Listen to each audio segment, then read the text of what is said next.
¿Cómo te va, Luis? ¿Qué decís? Bien. Estamos en recesión, ¿está claro? Todo parece indicar que sí. Mm. Digamos, ¿qué ves? ¿Ves la salida?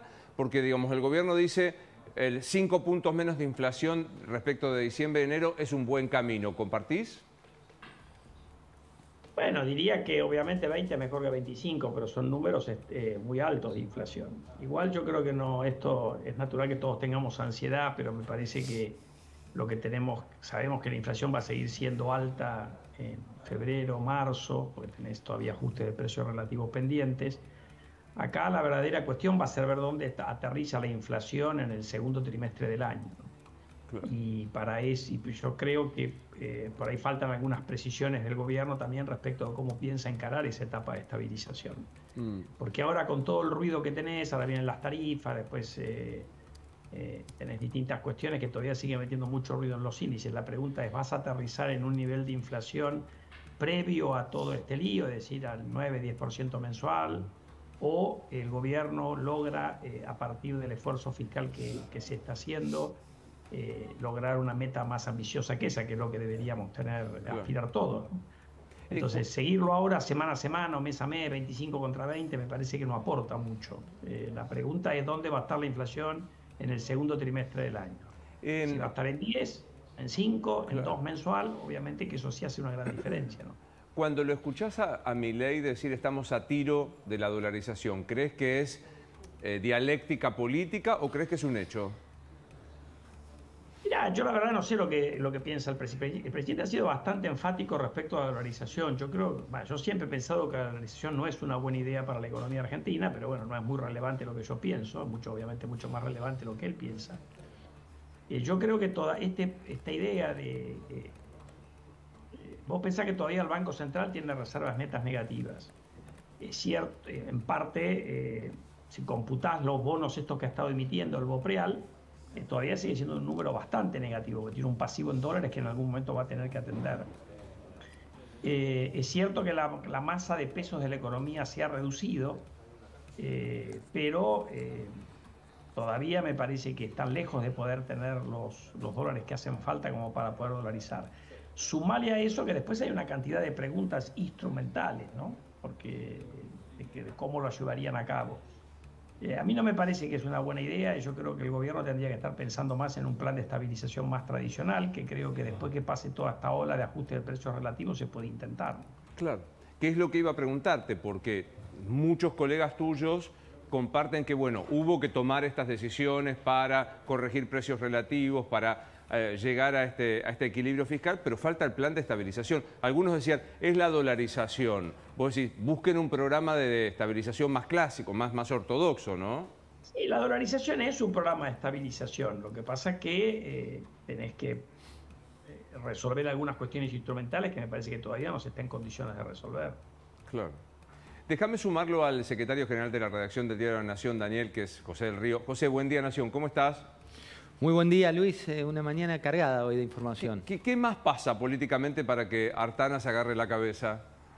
Bueno, de todo, ¿no? Hoy finalmente el presidente confirmó que no tiene previsto llamar a la paritaria nacional docente, que está vinculado con esto que planteaban ustedes de inflación y plan de estabilización. Me refiero a que todo lo que tiene que ver con el largo plazo, el mediano plazo, las cuestiones más establecidas, como puede ser esa, o también lo del salario mínimo, de fijar por decreto el salario mínimo, que dan como marcos y que están más vinculados con el todo que con las cuestiones financieras puntualmente, dijo hoy el presidente que no está en su mapa, al menos de corto plazo, con lo cual hay un cambio respecto a lo que se venía informando en las últimas 48 horas desde Casa Rosada. Digo, son cuestiones que da en términos declarativos y que cuando uno analiza, ¿no?, el tema de los precios, las variables, todo esto de táctico, de guerrilla, que puede ser lo que se está aplicando en materia financiera, y decís, bueno, ¿cómo sigue en materia de estabilización para el mediano plazo? Ahí está el signo de pregunta, Luis. Claro.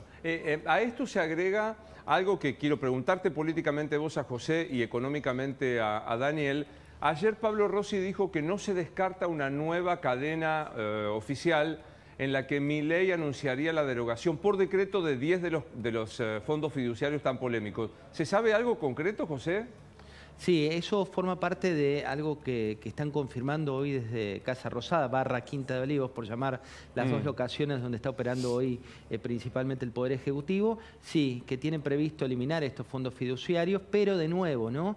Después entra la letra chica técnica de el deseo y los hechos, que lo vimos sobre todo en el último decreto de necesidad y urgencia, lo vimos también en el proyecto de ley ómnibus, donde la expresión inicial tiene una cuestión muy grandilocuente, pero después cuando terminás desculando de qué se lleva efectivamente a la práctica, hay que ver, porque seguramente haya por parte de la política más tradicional algún tipo de medidas más jurídicas que traten de impedirlo. Pero esto es una decisión política, Luis, en la cual están decididos a avanzar. El impacto en números de los fondos fiduciarios, Daniel, es escalofriante.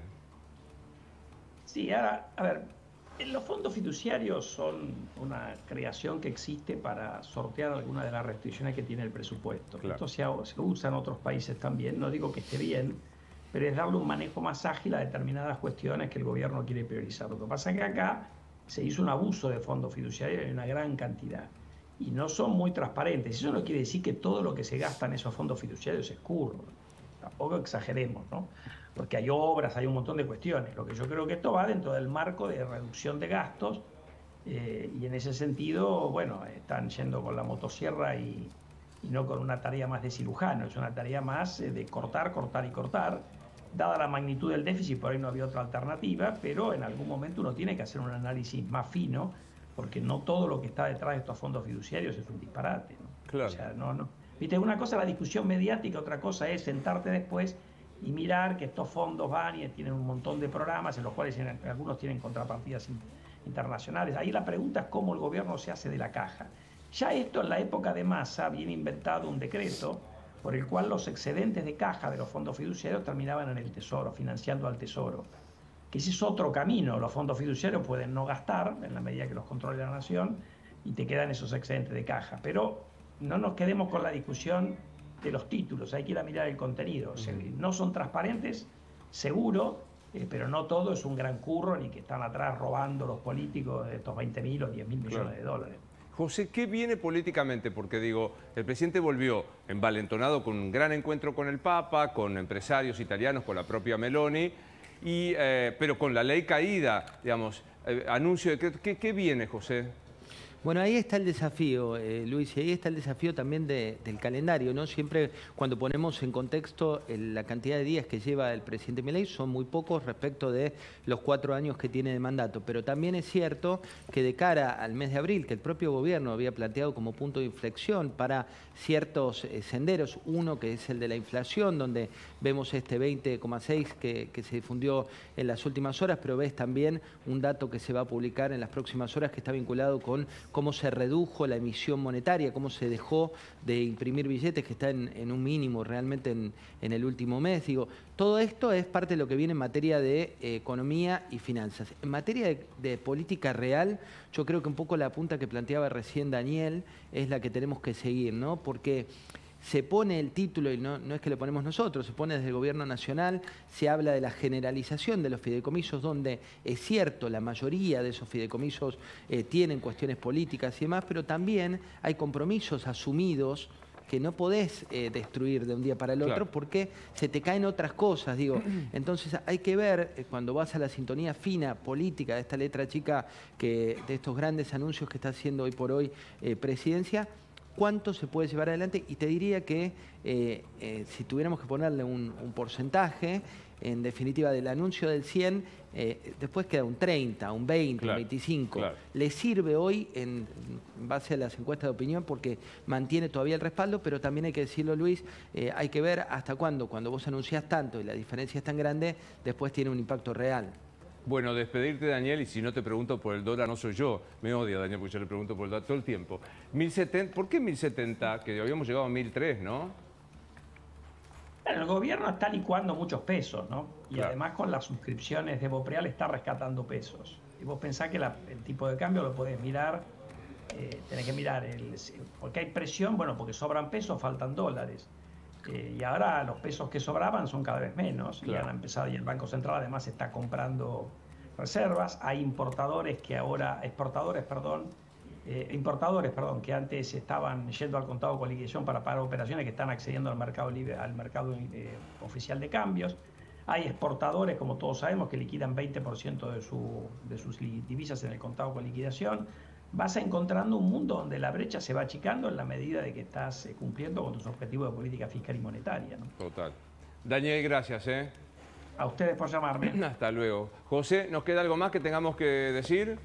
No, hay que estar muy atentos, te diría Luis, a las últimas declaraciones del presidente, esto de la paritaria nacional docente. Ayer lo veíamos en tu programa, básicamente que ya varios gremios decían que si no convocaban a esta paritaria docente se venía un conflicto, inicio de clases. Hay que estar atentos también a lo del salario mínimo, algo que desdijo lo que se había dicho hace pocos días. Digo, esto es, te diría, lo más importante de la agenda del día. Hoy a las 22 lo veo, ¿no?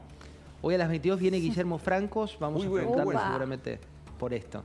Qué bueno, va a estar bueno, va a estar bueno. Va a estar bueno. Hoy a las 22 aquí en la pantalla de La Nación Más está el José. De Lali no pasó más, ya está, ¿no? Terminamos con No, Lali. le respondió el presidente nuevamente, me parece. Me la perdía esa. Sigue, después te pongo al día, que ahí no lo seguí tan con el hilo fino, con lo cual lo del no quiero hacer lo imprecisiones. La cultura gramsciana o algo por el estilo, ¿no? Sigue. Eso no termina. Mamita querida. Bueno, gracias, chiquilín. Abrazo gigante. Nos vemos esta noche, te veo esta noche. Abrazo.